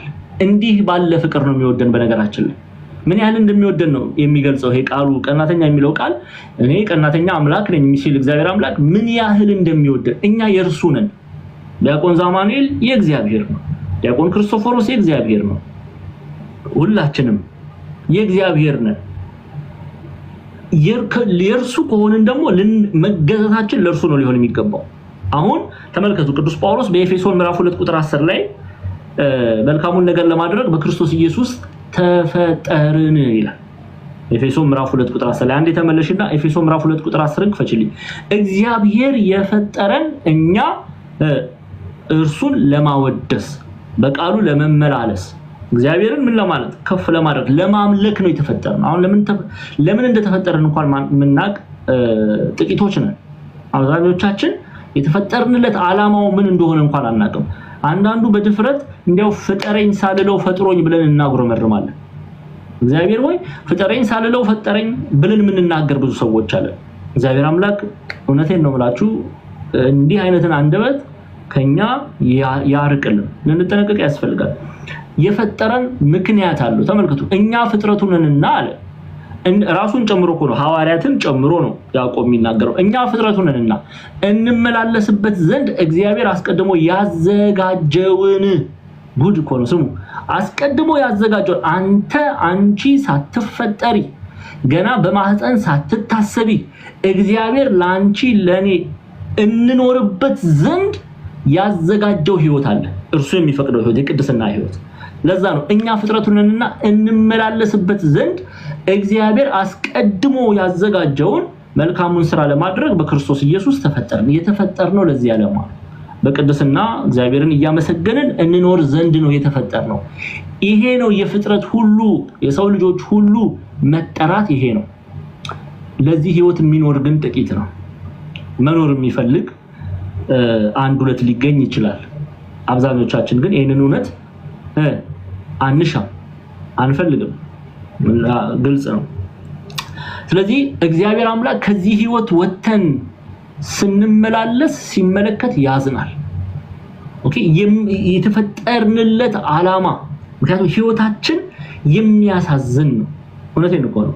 እንዲያው ለእግዚአብሔር ያዝናል ምናምን ብለን ስንጠቀም አኗኗራችን የሚያሳዝን ነው ስንል ለመልካም ከፍታ ተጠርተን በኃጢአት ውስጥ ታስረን ስንመላለስ ህይወታችን እጅጉን የሚያሳዝን ነው። ስለዚህ እኔ ቀናተኛ አምላክ ነኝ፣ ለሚወዱኝ ትእዛዜን ለሚጠብቁ እስከ ሺህ ትውልድ ድረስ ምህረትን የማደርግ እኔ እግዚአብሔር አምላክ ቀናተኛ አምላክ ነኝና አለ። ለምን? እኛ የእርሱ እንድንሆን ነው የሚፈልገው። ባል አሁን ለምሳሌ ባል እጅጉን የሚወዳት ሚስቱ ሌላ ስታወራበት ቢመለከት ኦኬ ለሌላ መስዋዕት ስታቀርብ እንደው ከሌላ ጋር ዝሙት ስትፈጽም ቢመለከት ኦኬ በክፉ መንገድ ስትመላለስ ቢመለከት ወይም ሌላ ነገርን ስጦታ ስታቀርብ ቢመለከት ለሌላ ወንድ እንደው አይቀናል? አያዝንም? አይደለ? ያዝናል፣ ይቀናል። ምክንያቱም ይወዳታል። በእርሱ ላይ ግን በኃጢአት ተነስታበታለችና ሲያዝን እንመለከታለን። ኦኬ ይሄንን ሐሳብ ወደ እግዚአብሔር ቀናተኛ ነኝ ሲል ምን ማለት ነው የሚለውን እንመለከታለን። በእግዚአብሔር አምላክ ቀናተኛ ነኝ ሲል እኔና እናንተ የተጠራነው ለእርሱን እንድናመልክ ነው፣ ለእርሱ መስዋዕት እንድናቀርብ ነው። ግን እኛ እምቢ ብለን እርሱን ማምለክን እምቢ ብለን ለእርሱ መስዋዕት ማቅረብን አምልኮ ማቅረብን እምቢ ብለን ለሌላ ለጣዖት ስናቀርብ ለነ ቪነስ ስናቀርብ ለነ ጁፒተር ስናቀርብ ለነ አርጤምስ ስናቀርብ እግዚአብሔር አምላክ ይቀናል። ምክንያቱም ይሄ የሚያሳየው ፍቅሩን ነው፣ ምን ያህል እንደሚወደን ተመልከቱ። የእርሱ እንድንሆን እንጂ የሚፈልገው ለዙስ እንድንሰግድ አይፈልግም። አምልኮ እንድናቀርብ ዘንድ የተገባው ለእግዚአብሔር አምላክ። ስለዚህ ለዚህ ነው ለሚወዱኝ ትእዛዜን ለሚጠብቁ እስከ ሺህ ትውልድ ድረስ ምህረትን የማደርግ እኔ እግዚአብሔር አምላክ ቀናተኛ አምላክ ነኝና ይላል። ያዕቆብ መልእክት ላይ የምናየው ይሄንን ነው። ያዕቆብ በመልእክቱም ላይ ያዕቆብ መልእክት ምዕራፍ 4 ላይ ከቁጥር 5 ጀምራችሁ ስትመለከቱ እንዲህ ይላል፣ ወይስ መጽሐፍ በእኛ ዘንድ ያሳደረው መንፈስ በቅናት ይመኛል ያለው በከንቱ እንደተናገረ ይመስላችኋልን? ይላል። እግዚአብሔር እንዲህ ሲል እኔ ቀናተኛ አምላክ ነኝ ሲል መንፈስ ቅዱስ እግዚአብሔር አምላክ እንዲህ ብሎ ሲናገር በከንቱ የተናገረ ይመስላችኋል ወይ? እውነት ነው እያለ ነው ቅዱስ ያዕቆብ። የተናገረው እውነት ነው። እግዚአብሔር አምላክ የሚቀና አምላክ ነው፣ የእርሱ እንሆን ዘንድ ይሻል እያለ ነው። ቅዱስ ጳውሎስም በቆሮንቶስ መልእክቱ ላይ አንደኛ ቆሮንቶስ ምዕራፍ 2 ክፍል እናያለን። ግን አንደኛ ቆሮንቶስ ምዕራፍ 6 ቁጥር 19 እና 20 ስትመለከቱ ወይስ ስጋችሁ ከእግዚአብሔር የተቀበላችሁት በእናንተ የሚኖረው የመንፈስ ቅዱስ ቤተ መቅደስ እንደሆነ አታውቁምን? በዋጋ ተገዝታችኋል፣ ለራሳችሁ አይደላችሁም። ስለዚህ በስጋችሁ እግዚአብሔርን አክብሩ ይላል። ስለዚህ እግዚአብሔርን እናከብር ዘንድ ለእግዚአብሔር እንገዛ ዘንድ ነው የተጠራ ነው። ኦኬ ስለዚህ እግዚአብሔርን አክብረን እርሱ በሚወደው መንገድ እንድንመላለስ እግዚአብሔር አምላክ ይርዳን። ወደ ቀጣዩ እንሄዳለን። ቀጣይ ቁጥር 6 ላይ ነው ያለኝ። ቁጥር 6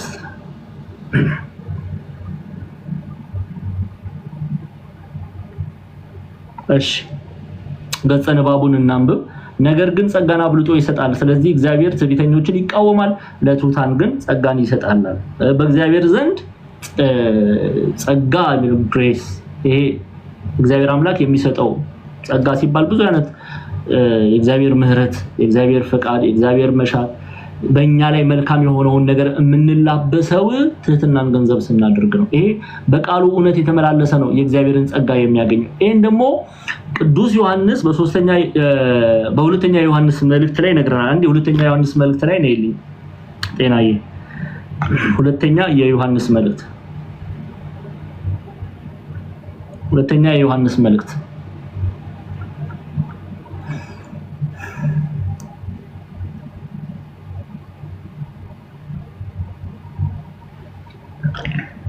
ሁለተኛ የዮሐንስ መልእክት ምዕራፍ 1 ላይ ነው።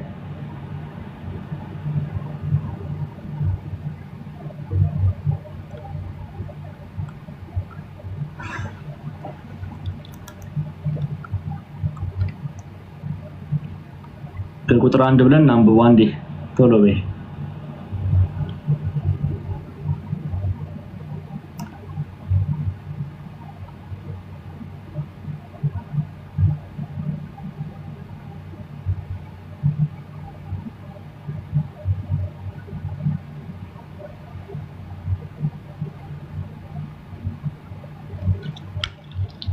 እሺ በጣም ጥሩ።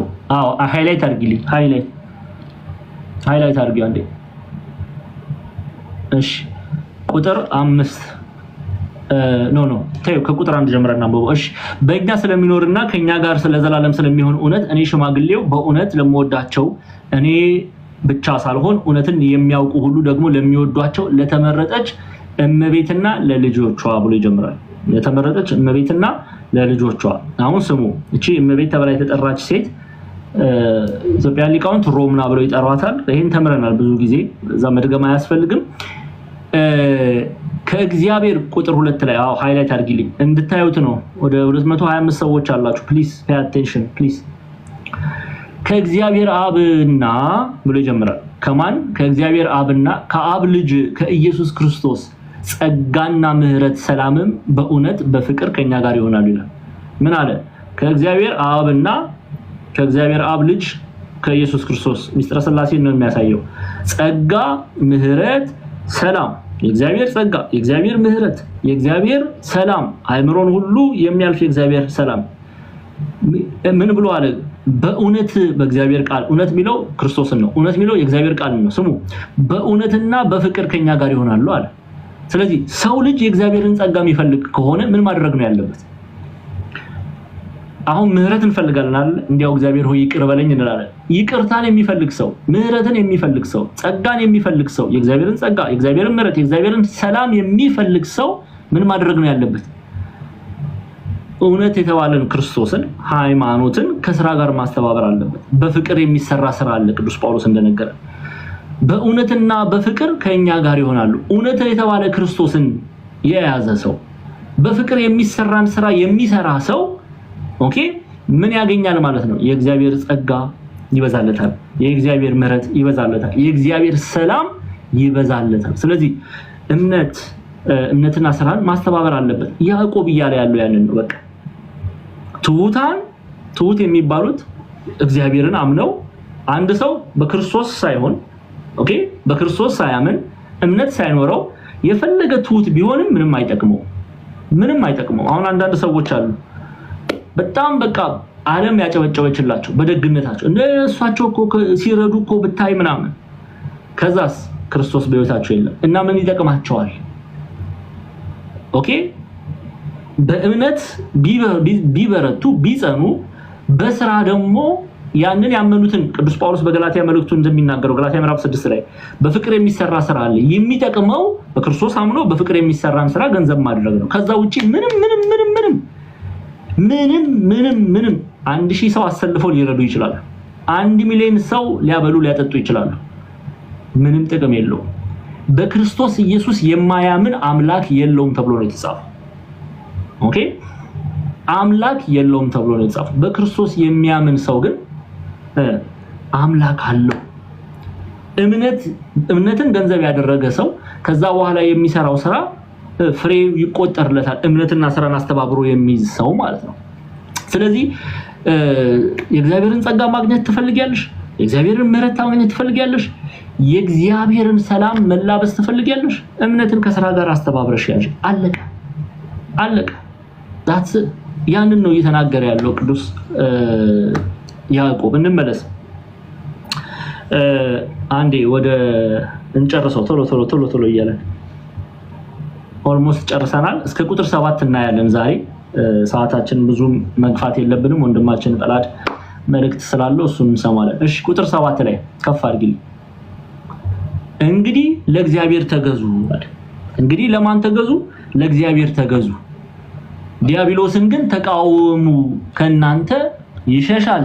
ወደ እግዚአብሔር ቅረቡ አለ። ከፍ ያደረግሽ አንድ ገጸ ንባቡ ወደ እግዚአብሔር ቅረቡ ወደ እናንተ ይቀርባል እናንተም ኃጢአተኞች እጆቻችሁን አንጹ ሁለት ሐሳብ ያላችሁ እናንተ ልባችሁን አጥሩ ይላል። ወደ እግዚአብሔር ቅረቡ ሲል ምን ማለት ነው? በንስሐ ወደ እግዚአብሔር ቅረቡ በስጋው ደግሞ ወደ እግዚአብሔር ቅረቡ።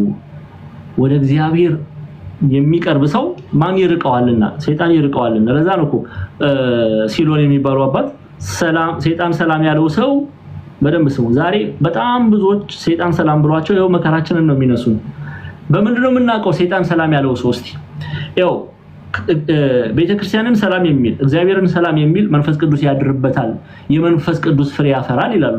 ሰይጣንን ሰላም የሚል ደግሞ እርኩስ መንፈስ ያድርበታል ስራውንም ይፈጽምበታል። ይሄ መግደል፣ መሳደብ፣ ዝሙቱ፣ ኃጢያቱ እነዚህ ነገሮች ይፈጽምበታል ይላሉ። እሺ እንዴት ነው ልናቅ የምንችለው? አሁን ስሙ።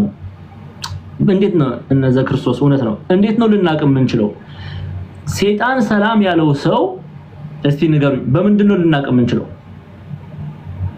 በሚያሳየው መልክ አይደለም፣ በባህሪው በቃል አይደለም፣ በቃሉ በሚናገረው ብቻ አይደለም፣ በግብሩ ልናቀው እንችላለን። በሚሰራው ቴንኪዩ። ትዕቢተኛ የሆነ ሰው ማን ነው የቀረበው? ይሄ ሰው እንዲያው መንፈስ ቅዱስ ነው የቀረበው ወይስ ርኩስ መንፈስ? መልሱልኝ። ትዕቢተኛ የሆኑ ሰዎች አሉ አይደል? በመካከላችን እድሜ ለቲክቶክ ብዙ ፍየሎች እያየን ነው። ትዕቢተኛ የሆኑ ሰዎች በምንድነው የምናቀው? በትዕቢታቸው በሚያደርጉት ርኩስ መንፈስ ተባረኩ። ቅዱስ መንፈስ አይደለም የቀረበው፣ ርኩስ መንፈስ። የሚሳደቡ ሰዎች የሉ?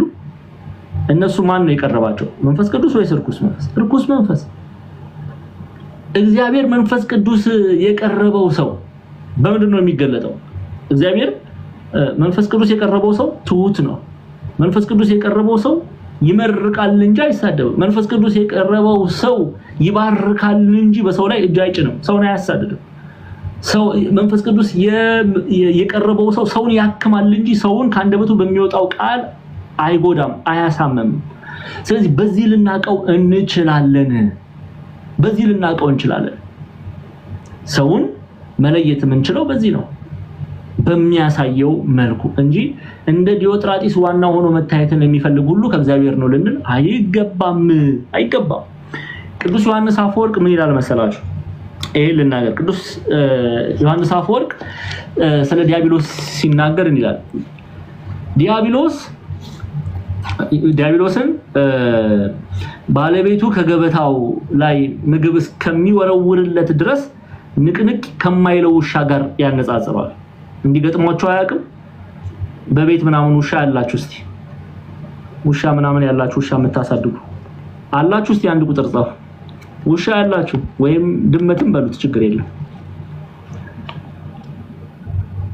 አሁን ዮሐንስ አፈወርቅ ዲያብሎስን ከምን ጋር እንደሚያነጻጽረው ተመልከቱ። ኦኬ ባለቤቱ የሚበላውን ምግብ እስከሚወረውርለት ድረስ ከስሩ ንቅንቅ በማይል ውሻ ይመስለዋል። ስሙ እንዲላል ባለቤቱ ምግብ መወርወሩን ካቆመ ተስፋ ስለሚቆርጥ ምግብ የሚያገኝበትን ሌላ ማዕድ ፍለጋ ይጀምራል። ከዚህ በተመሳሳይ ሁኔታ ዲያብሎስ ያለ ማቋረጥ መቃወም ይገባናል፣ በእኛም ውስጥ ምንም አይነት ቦታ ልንሰጠው አያስፈልግም ይላል።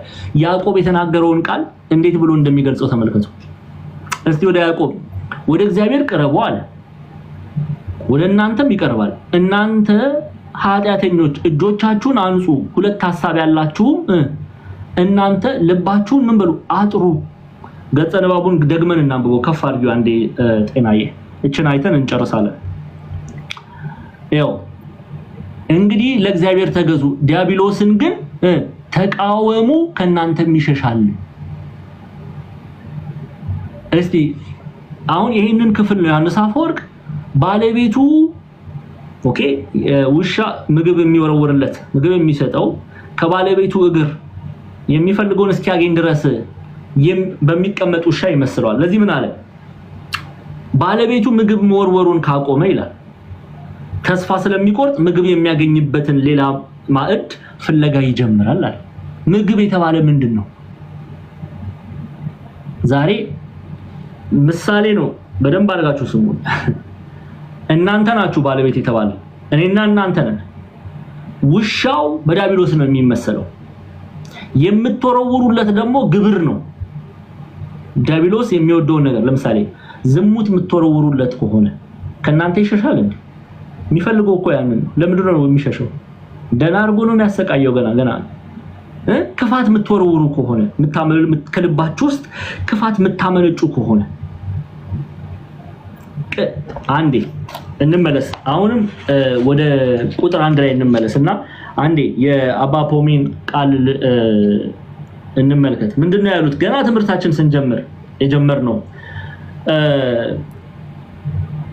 the building በእንግሊዘኛ በአማርኛ ተርጉሜ እንትላችሁ the building ስሙ is shaken and falls it is because there was no strong foundation not just because of winds ቀደም ብለናል ህንጻ ሲናወጥ ሲወድቅ ለዚህ ምክንያት ጠንካራ መሰረት ስላልነበረው አይደለም ወይም በንፋስ ስለተገፋ ብቻ አይደለም ብሎ ይናገራሉ ኦኬ የኛም ድካም አለ ማለት ነው የኛም ድካም አለ the building is shaken and falls it is because there was no strong foundation not just because of winds when a man is defeated before the sin of anger he has to realize that is because of his own inner weakness የራሱ ድካምም አለው ዝም መሰረቱ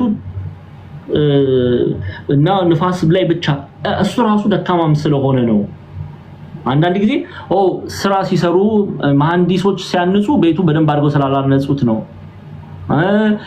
ተፈጥሮ መጥቶ ስለጣለው ነው ብቻ አንልም እንደዛውም እኔና እናንተ በእግዚአብሔር ዘንድ ኦኬ ክፉ ብናደርግ አይ ሰይጣን አሳስቶኝ ነው ወይም ደግሞ ከከሌ እንደዚህ ሰው ላይ ፍየል ፍለጋ መዞር የለም እኛ ራሳችን ደካሞች ስለሆንን ነው ለዛ ነው the building is shaken and falls it is because there was no strong foundation not just because of the wind ኦኬ ምን ማለት ነው መሰረቱ የጠነከረ አይደለም እንደው በምን ቋንቋልና እየገባችሁ ነው ወይስ ዝም ብዬ ምናልባት ቆይ ትርጉሙን ደግሜ ላንብብላችሁ ሚላሉ አባ ፖሚን ህንጻው ሲወድቅ ኦኬ ስሙ ህንጻው ሲወድቅ ለዚህ ምክንያት ጠንካራ መሰረት ስላልነበረው አይደለም ወይም በንፋስ ስለተገፋ አይደለም ወይም ጠንካራ መሰረት ስላልነበረው ብቻ አይደለም ማለት ይቅርታ ጠንካራ መሰረት ስላልነበረው አይደለም በንፋስም ስለተገፋ ብቻ አይደለም ይላሉ ደግሜ ነው the building ህንጻው is shaken and falls ተናውጦ ወደቀ እሺ it is because there was no strong foundation ጠንካራ መሰረት ስለሌለው ነው ግን ብቻ አይደለም ደግሞ ይላሉ ገብቶናል ትላላችሁ ምን አደርጋለሁ ግን በኋላ ዘግቼ በወጣ ሌላ ነገር ጨጓራዬና ነው ማጣው በደንብ ስሙኝ የትም አትሄዱም በደንብ ስሙኝ ጠንካራ መሰረት ስለሌለው ብቻ አይደለም እሺ ታዲያ ለምንድን ነው ኦኬ ስሙ አንዴ ልገመው the building is shaken and falls it is because there was no strong foundation ጠንካራ መሰረት ስለሌለው ነው እሺ አንደኛው not just because of the wind ኦኬ ውጫዊ የሆነ ንፋሱ ይሄ ተፈጥሮ ብቻ ስላናወጠው ብቻ አይደለም መሰረቱም ጠንካራ ስላልሆነ ነው ይላሉ ትክክል አይደል ቅድም ያለው ትርጉሙ ትክክል ነው አዎ በዛው መሰረትም ኦኬ እኛም መሰረታችን በእግዚአብሔር ቃል እውነት ላይ ስላልታነጽን መልካም የሆነው ነገር በውስጣችን ስለማይወጣ እንወድቃለን በእምነት እንወድቃለን የእግዚአብሔር መንግስት አንወርስም ይያሉ ግልጽ ነው ምናልባት ጠላድና ዲያቆን ክርስቶፎሮስ ያብራራውበት መልኩ ግልጽ ነው አይደለ አንዳችሁ እስቲ ተረርታችሁኛል ተው ዲያቆን ክርስቶፎሮስ አሉ ወይም ጠላድ ኮሜንት ላይ ማስቀምጡ ግልጽ ነው እስቲ ኮሜንት ላይ ካልገባችሁ አብራ በደንብ እናየዋለን እሺ እንመለስ ወደ ያዕቆብ መልእክት እንመለስ ቀሲስ ይያሉ እንዴት ነው ተኝታችኋል እንዴ ጎበዝ ወይ ጉዴ ቁጥር 7 ላይ ነይልኝ ቁጥር 6 እና 7 ላይ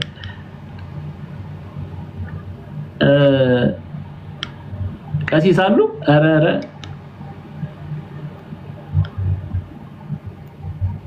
እንዴ ይሰማል እኔ የምናገረው መምህር እሱ ይሰማል ላይክ እንግዲህ አራዝም አትበሉኝ ተው ግን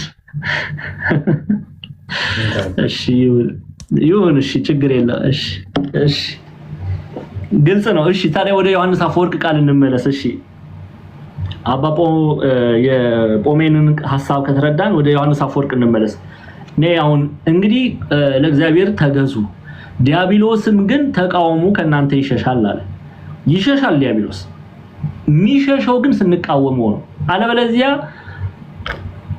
እርኩስ መንፈስ አድሮብን እርኩስ የሆነውን ነገር እያደረግን ነው የምንመላለሰው አይርቅም ሌላ ነገር የሚናገር ካለ ይሄ ትልቅ ክደት ነው ዲያብሎስ እንዲርቀን ምንፈልግ ከሆነ እኛ ወደ እግዚአብሔር መቅረብና መቅረብ ብቻ ነው ሌላ ምንም የለም ለዚህ ነው ቅዱስ ዮሐንስ አፈወርቅ ዲያብሎስን በምን ይመስለዋል ባለቤቱ ምግብ በሚጥልለት ውሻ ያ ውሻ አለ ባለቤቱ ምግብ የማይጥልለት ከሆነ ረሃቡን መቋቋም ስለማይችል ምግብ ወደሚያገኝበት ቦታ ይሄዳል ዲያብሎስም እንዲህ ነው ብሎ ያስተምራል ምን ማለት ዲያብሎስም እኔና እናንተ ክፉ ግብር ምናደርግ ከሆነ ያ ምግቡ ነው በነገራችን ላይ እግዚአብሔር ምግብ አለው ይሄን ታውቃላችሁ ቅዱሳን መላእክት ምግብ አላቸው እስቲ ይሄንን እግዚአብሔር ምግብ እንዳለው አታውቁም እንዴ ይበላሉ እኮ እግዚአብሔር ምግብ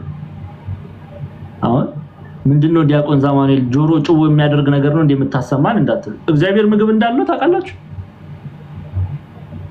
አለው ምንድነው ምግቡ ምስጋና አዎ እኛ ምናቀርብለት ምስጋና የእግዚአብሔር ምግብ መንፈሳዊ ፍሬ እንዴ መንፈስ ቅዱስን በእኛ ላይ የእግዚአብሔር የጸጋ ልጅነትን ገንዘብ አድርገን ምናፈራው ምግብ አለ ምናፈራው ፍሬ ያ የእግዚአብሔር ምግብ ነው ቅድስና ያንን እግዚአብሔር ይመለከታል ሐዋርያታን ክርስቶስን ስለ ምግብ ጠይቀውት ነበር ምግቤ አላቸው የአባቴን ፈቃድ መፈጸም ነው ተመልከቱ ምናቀርበው ለእግዚአብሔር የተወደደው ያ ማዕዛ የእግዚአብሔር ምግብ ተብሎ ይጠራል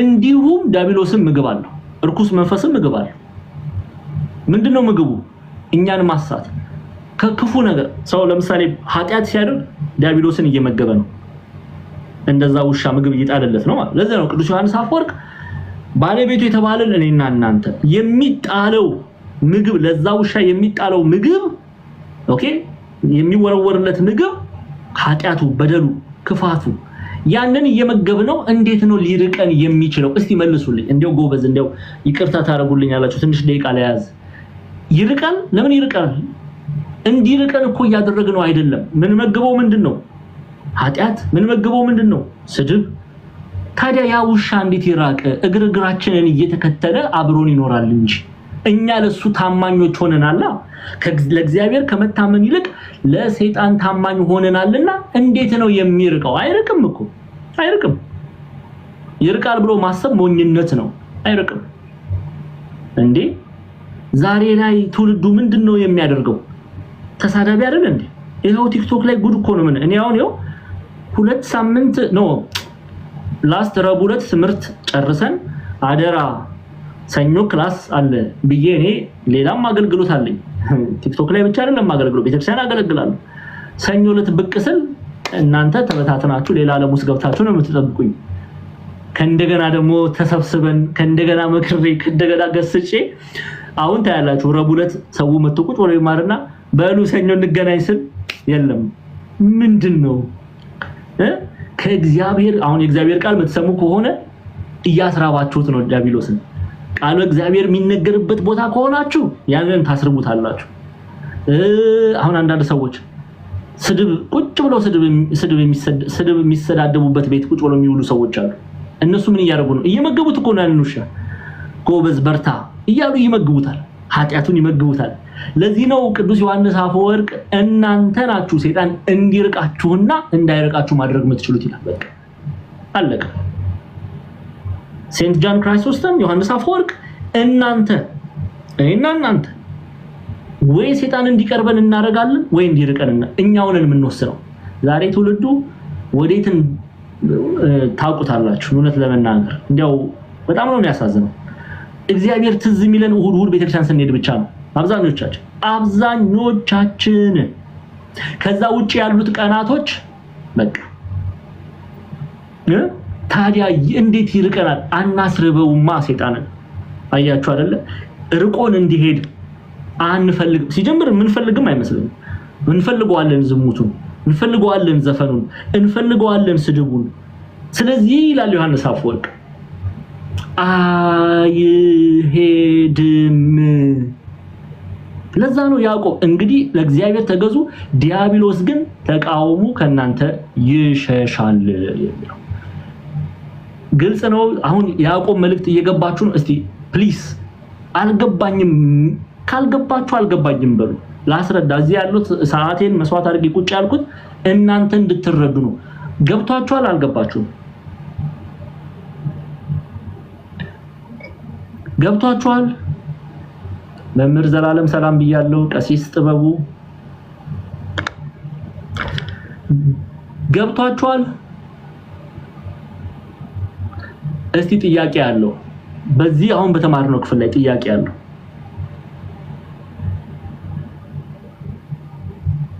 እሺ መልካም ስለዚህ ወደ እግዚአብሔር ቅረቡ ይላል ከፍ መጨረሻውን ቁጥር 7ን እንይና እንጨርስ ወደ እግዚአብሔር ቅረቡ ወደናንተም ይቀርባል ኦኬ እናንተም ኃጢአተኞች እጆቻችሁን አንጹ ሁለት ሐሳብ ያላችሁ እናንተ ልባችሁን አጥሩ ይላል ሁለት ሐሳብ ያላችሁ እናንተ ልባችሁን አጥሩ ሲል ምን ማለት ነው እቺን ላብራራላችሁ ሁለት ሐሳብ ያላችሁ እናንተ ልባችሁን አጥሩ ዓለማዊም መንፈሳዊ መሆን የምትፈልጉ እናንተ ልባችሁን አጥሩ ነው እዚህ ጋር እኛ ኢትዮጵያውያን እቺ ትንሽ ታስቸግረናለች እሁድ ቤተክርስቲያን ነጠላችንን ለብሰን ቤተክርስቲያን እንሄዳለን ከዛ ዓርብ ዕለት ደግሞ የት ነው ያለነው ጭፈራ ቤት መዝሙር መስማት እንፈልጋለን ጆሮቻችንን ደግሞ ተመሳሳይ መልኩ መዝሙር በሰማንበት ዘፈን ምንሰማ ሰዎች አለ ስለዚህ በነገራችን ላይ ዮሐንስ አፈወርቅ the greatest miracle ብሎ ነው የሚጠራው ይሄን ታላቁ ተአምር ይለዋል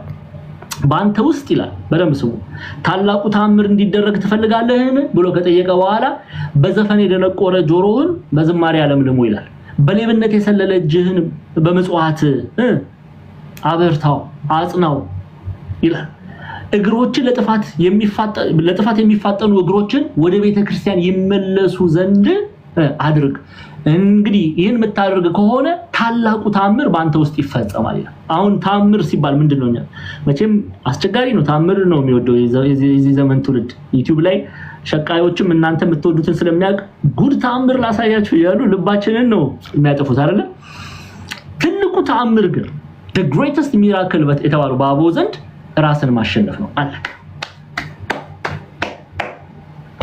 በቃ ለራስ እጅ መስጠት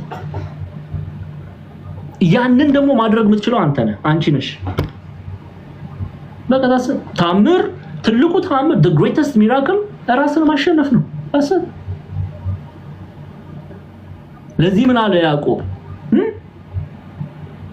ኃጢአተኞች እጆቻችሁን አንጹ ሁለት ሐሳብ ያላችሁ እናንተ ልባችሁን አጥሩ ለምን ልብ ነዋ is the source of ምንጩ ልብ ነው የሚወጣው ውሃ የሚፈሰው ውሃ ልብ ነው ምንጩ ብለው ሊቃውንቱ ያስተምሩናል አይተናል ያለፈው ሳምንት ረቡዕ ትምህርታችን ላይ ይሄኔ ረስታችሁት ይሆናል እኔ አላቅም መንፈስ ቅዱስ ያውቃል ስንቶቻችሁ እዚህ የምትማሩትን ትከልሳላችሁ ብዬ እንኳን ሳስብ አሁን በጣም ተስፋ እየቆረጥኩ ነው ያለሁት ብዙዎቻችሁ የተማራችሁትን መልሳችሁ አትሰሙትም መሰለኝ የሰው ልብ ነው ምንጭ የተባለው አንዴ ሶስተኛ ምዕራፍ 3 ላይ ነው ይልኝ ያዕቆብ ምዕራፍ 3